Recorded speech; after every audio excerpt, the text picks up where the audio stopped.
All right, now we're going to go to Florida Governor Rick Scott. He's joining us from the State Emergency Operations Center in Tallahassee. Governor, good morning.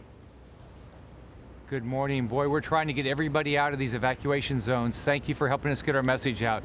This thing's getting pretty close, and it's going to have a big impact on our state. Governor, how ready do you feel you are at this point? We've been working to get everybody out. We have I've called up 7,000 members of the National Guard. We have very good first responders. We've got very good emergency management teams. I've talked to President Trump almost every day. FEMA's here. Everybody's ready, but I've got to get people out of these evacuation zones. I got to get people, if you're not on the road in the West Coast by noon and getting to where you need to go, this storm's coming, and so we've got to get people prepared. You know, this is a resilient, strong state. We're going to work hard and we work together well, but get out of these evacuation zones and get to safety. Yeah, Governor, you know, we've focused so much on the Keys and on South Florida. Now we see that path towards the west. We had the report earlier, areas like Sanibel Island and Captiva. As far as getting people out right now, what is your biggest concern? My biggest concern is that people are you listening? Do you understand the risk of this storm surge? Potential 12 feet of storm surge. Think about that. This water flows in. It's 12 feet. You cannot survive this. You've got to understand this is different than something like Andrew. We didn't get the storm surge in Andrew.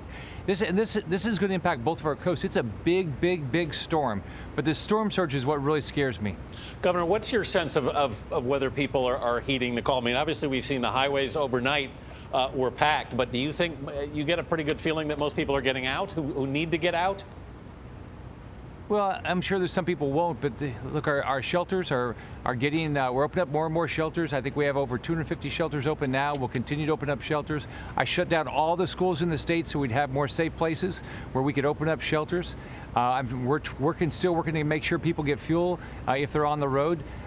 But people are going to shelters, but I just want to make sure everybody understands this is an unbelievable, massive, destructive storm, and it's a killer.